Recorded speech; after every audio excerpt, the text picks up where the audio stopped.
Um alquimista muito importante foi o médico suíço Philippus Aurelius Theophrastus Bombastus von Hohenheim, mais conhecido como Paracelso, que viveu entre os séculos XV e XVI. Ele acreditava que a finalidade da alquimia era produzir essências que pudessem ajudar na cura das doenças. Considerando que o alquimista tinha a capacidade de separar as coisas puras das coisas impuras, Paracelso pensava que muitos processos do corpo humano eram alquímicos, como a digestão de alimentos, por exemplo, onde o corpo separa o que é nutritivo do que deve ser expelido. Muitos dos procedimentos de Paracelso eram desconhecidos pelos médicos da época e, por isso mesmo, muito contestados. Um desses procedimentos era a exigência de limpeza absoluta durante tratamentos e operações. Os médicos medievais entendiam essa exigência como um ritual místico e sem valor científico. Nessa época ainda não se falava em asepsia, mas a verdade é que a limpeza diminuía a incidência de infecções e Paracelso sabia que, de algum modo, uma coisa estava ligada à outra.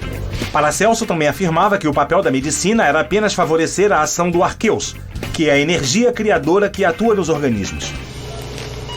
Muitos médicos atualmente afirmam que os medicamentos apenas contribuem para a cura. O papel decisivo é do sistema imunológico do paciente. Pessoas com baixa contagem de anticorpos podem morrer dentro do hospital, mesmo com todos os recursos disponíveis. Se trocarmos a palavra arqueus por sistema imunológico, veremos que a teoria de Paracelso fazia bastante sentido. A molécula de hoje, pessoal, já foi utilizada até mesmo como arma de guerra. Eu vou explicar isso para vocês. Eu vou falar um pouco sobre a morfina. A morfina é essa molécula aqui, tem uma estrutura um tanto quanto estranha. Daqui a pouco eu explico para vocês por que eu destaquei esse conjunto de átomos aqui em vermelho. Bom, a morfina é um alcaloide extraído da papoula. A papoula é essa planta aqui e a partir dela a gente consegue extrair a morfina. E por que eu falo que é um alcaloide? Um alcaloide seria uma espécie com características básicas. Aqui nós temos um átomo de nitrogênio, esse nitrogênio tem um par de elétrons não ligantes, que faz com que essa molécula seja caracterizada como uma base de Lewis, ou pelo menos esse sítio aqui é um sítio que funciona como uma base de Lewis. Por isso, a morfina é chamada de alcaloide. Essa molécula, como molécula mesmo, como molécula pura, tem uma história relativamente recente. A estrutura da morfina ela foi elucidada em 1925 e ela é utilizada como um poderoso analgésico. De alguma forma, ela acaba meio que impedindo a sensibilidade das terminações nervosas, ela acaba interagindo então com esses receptores e funciona então como analgésico. E aí, para quem já passou por alguma cirurgia, ou infelizmente para alguém que já tenha tido câncer, ou tem algum parente que tenha câncer, provavelmente foi receitada morfina devido ao seu poder analgésico. Só que tem alguns problemas. Ela também é uma molécula que causa alucinações. E isso acaba gerando uma série de complicações. Então ela provoca alucinações, ela provoca náuseas e principalmente ela é uma molécula que causa dependência. Na verdade, essa relação entre a morfina provocar alucinações já é conhecida há muito tempo, porque a morfina pura é trabalhada há relativamente pouco tempo. Porém, a morfina como mistura já é utilizada há séculos. Isso porque da papoula é extraído ópio, e um dos principais constituintes do ópio é a morfina. O ópio é uma droga que, ao ser administrado, acaba provocando, dentre outras coisas, alucinações. Aqui no Brasil ela não é tão difundida, mas se você pegar algum filme antigo, principalmente filme oriental, é comum algumas cenas você ter ali uma chamada casa de ópio, né? Pessoas largadas ali, fumando ópio, em uma situação muito parecida com as cracolândias que nós temos aqui no Brasil. Nesse caso, não era o crack, mas sim o ópio que estava destruindo ali a vida das pessoas. E por que ela foi utilizada como arma de guerra? Porque em um determinado momento da história, o Reino Unido e a China começaram a ter certas tensões. Gerou-se a partir daí então a chamada Guerra do Ópio. E por que o nome é Guerra do Ópio? Porque o Reino Unido ele acabou utilizando o ópio para, entre aspas, escravizar o povo chinês, para enfraquecer o povo chinês. Ele contrabandeava ópio para dentro da China, oferecia ópio para a população então usava ópio, ficava viciada, ficava chapada, doidona. Enfim, acabou enfraquecendo muito a China com isso. Como resultado, Hong Kong acabou sendo cedido então para o Reino Unido, que ficou sob a tutela, vamos dizer assim, o protetorado do Reino Unido durante muito tempo, sendo então devolvido também, entre aspas, para a China apenas em 1997. E a morfina tem o seu nome em homenagem ao deus grego dos sonhos Morfeus, e isso exatamente por ela provocar alucinações. Dentro da cultura popular, nós temos alguns personagens que utilizaram esse conceito. O mais famoso talvez seja o Morpheus, de Matrix, e ele tem o seu nome, Morpheus, em homenagem ao deus grego Morpheus, porque ele aparece como se fosse uma espécie de alucinação para o Neo. O Neo não sabe se ele é real, se é um sonho, então como se fosse uma espécie de alucinação. Em Saint Seiya Lost Canvas tem esse personagem aqui, o Morpheus Modelador, que o golpe dele, se eu não me engano, é o Papoulas do Reino dos Sonhos, ou alguma coisa parecida com isso, não tenho certeza. Então são dois personagens baseados no Morpheus, porque estão associados à alucinação. E a morfina tem o seu nome em homenagem ao Morpheus também, ao deus grego, devido a provocar alucinações. Como eu disse, ela é um fármaco, porém um fármaco com severos efeitos colaterais. Então o uso da morfina é muito restrito. E há muito tempo já se procura fazer modificações na estrutura da morfina a fim de se obter um fármaco que tenha as mesmas propriedades, porém menos efeitos colaterais. Eu vou mostrar então para vocês dois desses projetos. O primeiro deles é a codeína. A codeína, na verdade, é uma morfina com substituição aqui de um hidrogênio por um grupo CH3.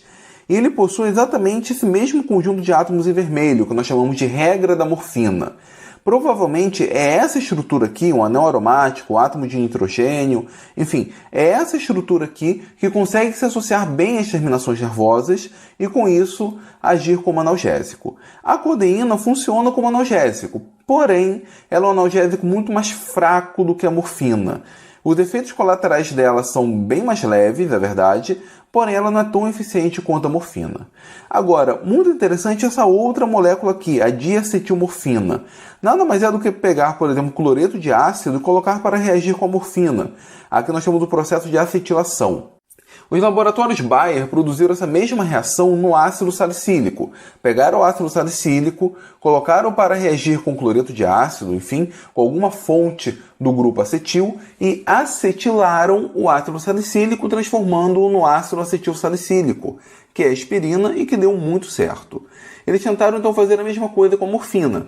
Pegaram a morfina e acetilaram a morfina. Essa molécula interage muito bem com o sistema nervoso. Na verdade, o efeito dela é muito mais rápido que a morfina. Ela então acaba sendo um analgésico muito poderoso. E logo a diacetilmorfina começou a ser receitada para tudo quanto é tipo de doença, porque achava-se que ela não tinha o mesmo efeito colateral que a morfina. Achava-se que o efeito de dependência, por exemplo, era bem menor. Bom, essa molécula ela acabou vendendo tanto e acabou sendo utilizada para tanta coisa que ela recebeu um nome bem sugestivo. Ela passou a ser chamada de heroína, porque era uma molécula heróica. Hoje nós sabemos que a heroína é uma droga cuja comercialização é proibida. Ela não é utilizada nem como fármaco controlado. Porém, a heroína acabou sendo produzida nesse contexto, na ideia de tentar melhorar os efeitos da morfina. Os laboratórios Bayer logo depois deixaram de comercializar a heroína e tentaram limpar o seu nome em relação à produção dessa molécula inicialmente. Nós temos outros fármacos que seguem exatamente essa regra da morfina. Apresentam essa estrutura, mas com o intuito de ser um analgésico tão poderoso quanto, porém com menos efeito colateral. Olá pessoal, sejam bem-vindos para mais um vídeo da série Uma Molécula por Dia, e a molécula desse vídeo vai ser o ácido acetil salicílico. Para quem não conhece, o ácido acetil salicílico é o princípio ativo por trás do remédio chamado de aspirina. E ele faz parte dessa série de vídeos porque a aspirina é nada mais nada menos do que o remédio mais consumido pelo mundo, pela humanidade. A estrutura do ácido acetil salicílico, que é o princípio ativo da aspirina, é essa daqui. Nós temos o anel aromático, aqui nós temos um grupo carboxila e aqui nós temos um grupo éster ligado na posição orto em relação ao grupo carboxila. A história por trás da aspirina começa no século XIX, mas antes eu preciso falar que desde a antiguidade já se conheciam os efeitos medicinais da casca do salgueiro. Hipócrates, por exemplo, já havia descrito que a casca do salgueiro servia como antipirético e como analgésico, ou seja, combatia a dor e combatia a febre. E além disso, ainda no século XIX já havia percebido que a mesma substância responsável pelos efeitos medicinais da casca do salgueiro também estava presente nessa planta conhecida como rainha dos prados. Essa substância é essa daqui. Ela é conhecida como salicina. Então já se conhecia os efeitos medicinais dessa molécula. Só que o maior avanço é dado pelo químico chamado Felix Hoffmann, que trabalhava na época para os laboratórios Bayer. O pai dele estava doente e ele estava tentando amenizar os efeitos do sofrimento do pai com a salicina. Só que não dava muito certo. A salicina tinha, de fato, algumas propriedades medicinais, porém eram propriedades bem fracas, não estava funcionando. Então ele resolveu fazer algumas modificações na salicina. Primeiro, ela passou por um processo de hidrólise, foi convertida no álcool salicilado e posteriormente foi oxidado ao chamado ácido salicílico. O ácido salicílico, sim, funcionava muito bem. Tinha efeitos medicinais muito superiores do que a salicina. Só que tinha um problema. O ácido salicílico, ele atacava o estômago, era um ácido muito ácido. Isso porque, além desse grupamento ácido aqui, ele também é um fenol. Então esse grupo OH é ácido. Então, embora o ácido salicílico funcionasse como antipirético, como analgésico e até mesmo como anti-inflamatório, ele tinha alguns efeitos colaterais não muito bons. Foi então que o Felix Hoffmann decidiu dar um passo à frente. O que acontece? Ele queria chegar numa molécula que tivesse as mesmas propriedades do ácido salicílico, porém não tivesse os mesmos efeitos colaterais. Um pouco antes já havia sido sintetizado essa molécula aqui, o ácido acetil salicílico, que nada mais é do que a reação do ácido salicílico com anidrido acético, por exemplo, ou com algum cloreto de ácido. Essa síntese não é difícil de ser feita. Agora, o Felix Hoffmann, ele não produziu o ácido acetil salicílico, porém ele pegou o ácido acetil salicílico e deu para o pai dele, que por sorte funcionou. Então, o ácido acetil salicílico ele apresenta as mesmas propriedades benéficas do ácido salicílico, antipirético, analgésico e anti-inflamatório, porém ele não é tão ácido quanto o ácido salicílico. Isso porque nós tiramos aqui o grupo OH e colocamos esse grupo éster aqui, que diminui a acidez do ácido acetil salicílico. Só que esse daqui é o processo de produção do ácido acetil salicílico vindo a partir de fontes naturais. Era necessário primeiro extrair a salicina, seja do salgueiro, seja da rainha dos prados, e então passar por essa série de etapas até produzir o AAS. Só que quando a Bayer passou a comercializar o AAS como aspirina, ele vendeu muito, porque funcionava muito bem. Então, na verdade, essa fonte natural não estava adequada para a demanda de AAS. A Bayer então mudou a rota de síntese e começou a produzir o AAS a partir do fenol. Então, hoje o processo de síntese é basicamente o fenol sendo oxidado a ácido salicílico e posteriormente passa por essa reação de esterificação, formando a AAS. E pessoal, só para vocês terem uma ideia de como que a aspirina influenciou o mundo, a Bayer vendeu tanta aspirina no começo do século XX, que ela precisava de muito fenol. Para isso, então, ela acabou comprando praticamente todo o fenol presente na Alemanha e, além disso, comprou praticamente todo o fenol presente no mundo, e isso para produzir aspirina. Só que esse comércio acabou influenciando a Primeira Guerra Mundial, porque um dos principais explosivos utilizados naquela época era o ácido pícrico, que é essa molécula aqui, que é um derivado do fenol. Acontece que, por ocasião da Primeira Guerra Mundial, as fontes de fenol, a matéria-prima fenol, estavam muito baixas. Isso porque a Bayer havia comprado praticamente todo o fenol do mundo para produzir aspirina. Então, devido à falta de ácido pícrico, a indústria bélica meio que caminhou no outro sentido, que acabou levando, por exemplo, à produção do TNT, que era um outro explosivo que não precisava, nesse caso, do fenol. 6,000 tons of raw opium were harvested in Afghanistan in 2006, an estimated street value of more than $50 billion. Even for a poor country with little infrastructure, it's just so easy to make.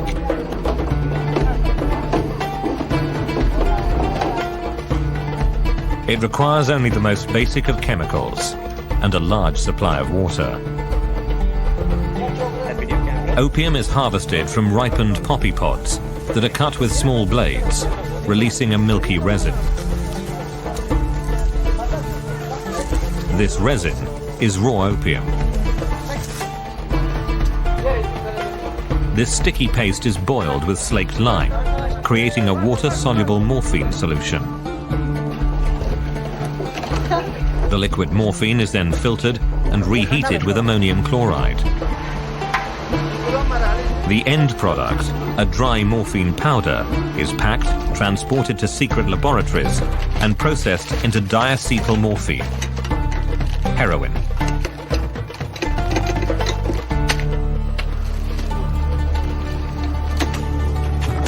Today's Afghan government is unable to stop farmers from planting poppies. Unwilling to resort to the Taliban's violent anti-drug tactics, they deploy eradication squads across the country. These stick-wielding teams target poppy fields, destroying entire harvests. Crop eradication may be doing more harm than good. Many farmers are now turning to the outlawed Taliban for support.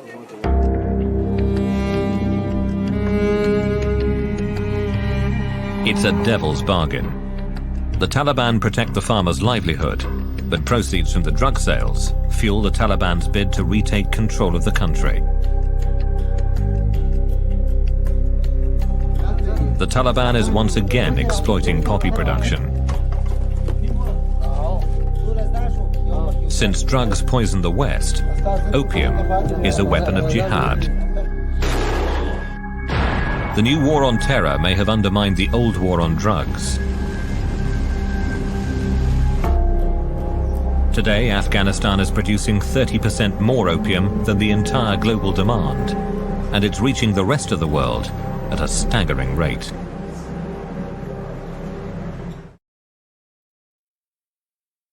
Nesse vídeo, pessoal, eu vou mostrar para vocês uma molécula importantíssima, e o conhecimento a respeito dessa molécula ajudou a salvar milhões de vidas e ainda ajuda até hoje. Eu vou falar sobre a penicilina, o primeiro antibiótico comercial. A história associada à penicilina é muito interessante.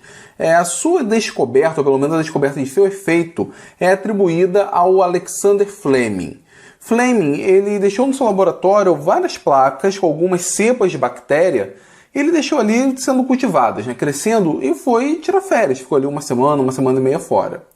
Quando ele voltou, ele percebeu que ele deixou uma das suas placas destapada. Ele, obviamente, pegou essa placa, estava inutilizada, e foi lavar. O que ele não sabia é que, durante esse período, parece que alguns esporos de um fungo que podia estar ali no chão, um fungo do tipo Penicillium notatum, acabou saindo do chão e indo parar na placa onde tinha ali a cultura de bactérias, especificamente uma cultura de Staphylococcus aureus. Bom, mas como estava destapado, ele pegou e foi lavar. Só que, como dizia minha mãe, ele lavou mal e porcamente, lavou igual a cara dele.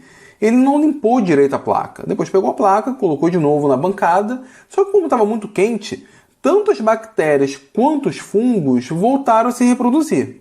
O que ele notou foi o seguinte: as bactérias cresciam, só que onde estava ali o fungo, onde crescia o fungo, a bactéria não entrava naquela região.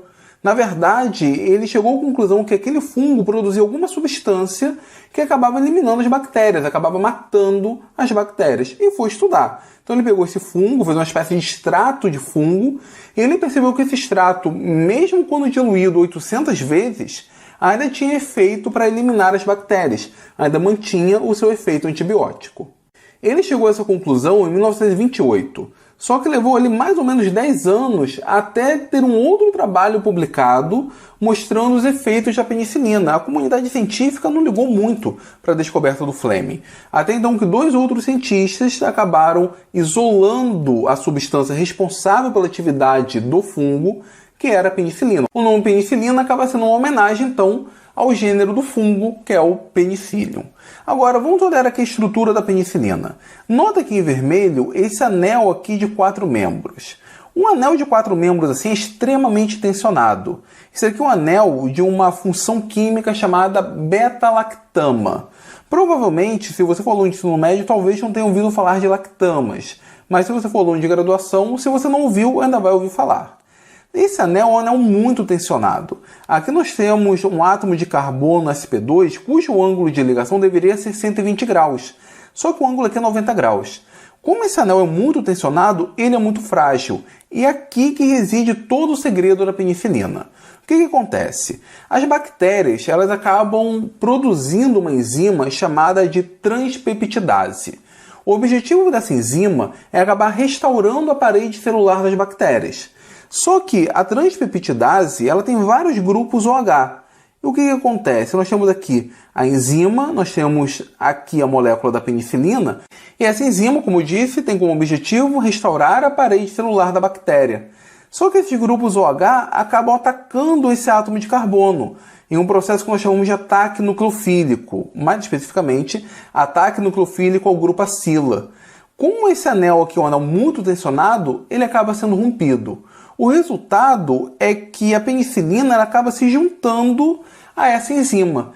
E com isso a transpeptidase torna-se inativa, ela não consegue mais restaurar a parede celular das bactérias. Se ela não consegue restaurar a parede celular, as bactérias, não fazendo esse reparo, acabam morrendo. É assim que funciona então a penicilina. Essa daqui especificamente é a penicilina G. E ela é comercializada com o nome de benzetacil. Então se você, em algum momento da vida, teve que tomar uma injeção de benzetacil, você, na verdade, estava fazendo uso da penicilina. E, de certa forma, você tem que agradecer ao grande trabalho do Alexander Fleming e, posteriormente, de quem conseguiu isolar a penicilina. Só que assim, as bactérias são muito espertas. Então logo elas começaram a gerar uma resistência ante a penicilina. Elas começaram a desenvolver uma outra enzima que serve como uma espécie de enzima de sacrifício. Ao invés de a transpeptidase atacar a penicilina, essa outra enzima que acaba atacando a penicilina. Ela fica inativada, enquanto a transpeptidase continua ativa, continua funcionando e continua restaurando a parede celular. Um outro aspecto interessante é que as células animais do ser humano, por exemplo, não têm parede celular. Isso significa que a administração da penicilina é pouco tóxica para o ser humano, porque ela atua diretamente para impedir o restauro da parede celular. Se as células humanas não têm parede celular, não vai fazer tão mal assim. Só que, como eu disse, as próprias bactérias acabaram criando uma certa resistência, né? Acabaram conseguindo se livrar principalmente da penicilina G. Só que o ser humano também é esperto, então ele tentou modificar a penicilina, modificar a estrutura, a fim de enganar as bactérias. Com isso, então, nós temos uma grande variedade de outros antibióticos baseados na penicilina. Deixa eu mostrar aqui para vocês alguns exemplos. Temos aqui a penicilina G, que é a penicilina propriamente dita. Nós temos a amoxicilina, que é um derivado da penicilina. Esse lado aqui é idêntico. A diferença está aqui, nessa cadeia lateral em azul. Temos aqui uma outra modificação, um grupo amino especificamente aqui e um grupo OH aqui, cujo objetivo é, entre aspas, enganar as bactérias, fazer com que elas utilizem a transpeptidase para interagir com essa molécula específica, com a amoxicilina. Aqui nós temos a penicilina O, temos uma outra cadeia lateral que é diferente. Aqui nós temos a ampicilina, um outro antibiótico, a diferença está na cadeia lateral. Aqui nós temos a cloxalina, um outro antibiótico. Teríamos ainda a cefalexina, que eu não estou mostrando aqui, que ela não é um derivado direto da penicilina G, porém funciona também com o grupo beta-lactama. Ou seja, o mecanismo de atividade desses antibióticos é exatamente o mesmo. Pessoal, a penicilina, bem como a descoberta dos antibióticos, ajudou a salvar milhões de pessoas. Só para vocês terem uma ideia, no Reino Unido, no século XIX, a expectativa de vida ficava em torno de 45 anos. Hoje é mais de 70 anos. E boa parte desse aumento da expectativa de vida deu-se ao desenvolvimento da indústria farmacêutica, principalmente na indústria de antibióticos, na produção de antibióticos. Bom, pessoal, não sei se vocês têm ideia, mas a indústria dos antibióticos é relativamente nova. Vamos dizer que ela tem mais ou menos uns 60 anos. Ela ajudou a salvar milhões de pessoas. Hoje nós temos antibióticos ao nosso dispor, Vai lá na farmácia, compra um antibiótico, pode ser que ele já não funcione, mas nós temos acesso a antibióticos. Muitos países não têm. Durante muito tempo, a humanidade como um todo não teve acesso a essas moléculas poderosas. E a penicilina foi o primeiro antibiótico. Então nós devemos muito à descoberta da penicilina. Como disse, muito provavelmente você já fez uso da penicilina, já tomou uma injeção da benzetacil.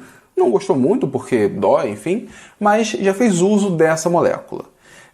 Isso daqui eu acho que mostra como que a química é importante. Como a química ela está muito associada também à preservação da vida. Muitas pessoas não gostam da química, sempre associam a química a coisa ruim.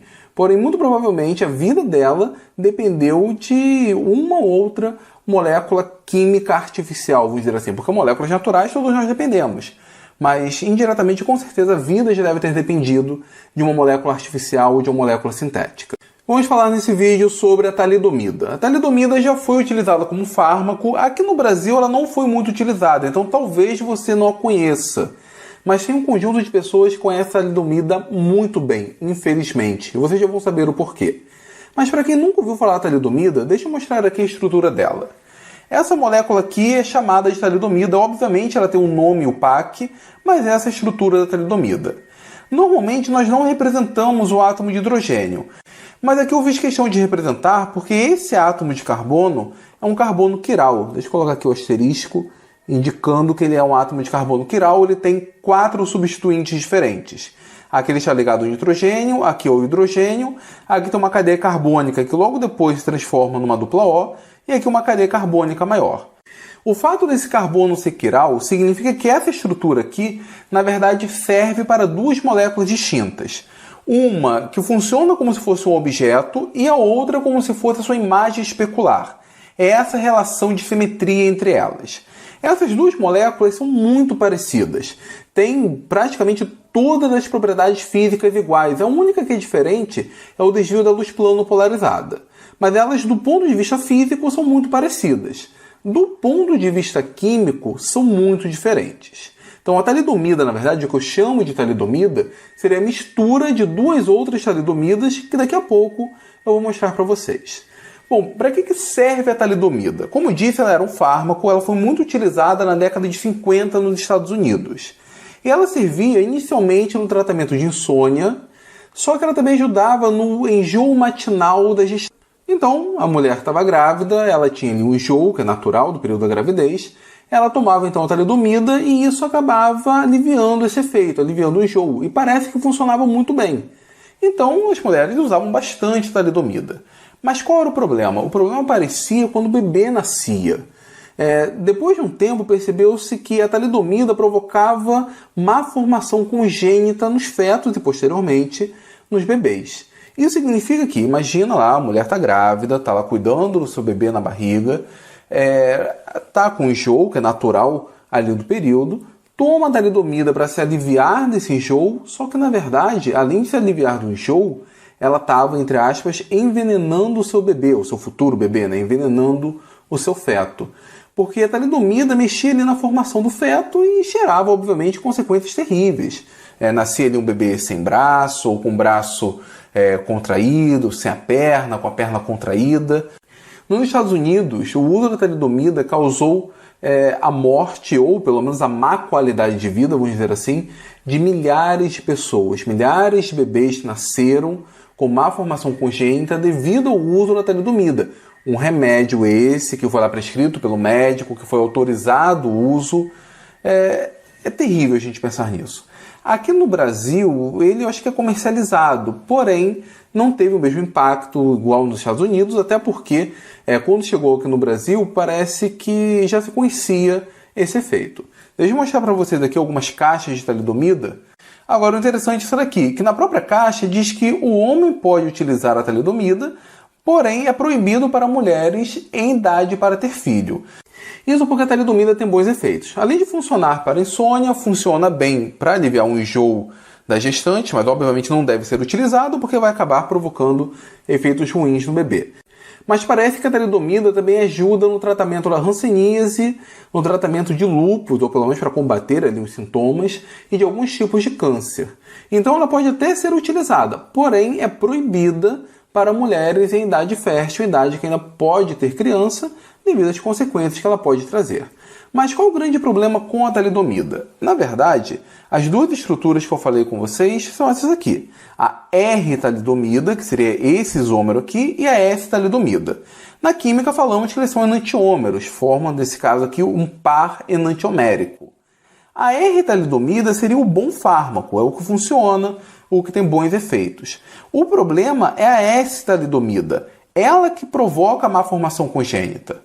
Então, quando a talidomida inicialmente era comercializada, ela era comercializada com uma mistura da R-talidomida com a S-talidomida. Isso aqui é comum em muitos remédios. Só que, normalmente, um isômero, um enantiômero, tem efeito biológico positivo, funciona bem como fármaco.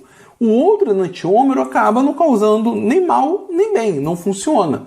O problema é que na talidomida, a R-talidomida causava bons efeitos e a S-talidomida também era biologicamente ativa, porém provocando a má formação congênita. E como a gestante acabava ingerindo uma mistura da R e da S, não tinha jeito, o feto acabava sofrendo as consequências.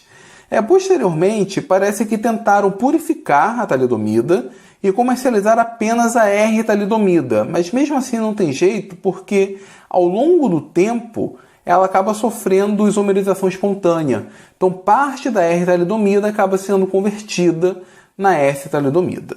Esse aqui é um exemplo muito bacana para mostrar para os alunos que a quiralidade é uma coisa muito interessante e uma coisa séria em alguns casos. É um exemplo muito bacana para mostrar que a estereoquímica, a quiralidade como um todo, vai muito além de dizer se o carbono é R, se é S, se gira pelo sentido horário, pelo sentido anti-horário.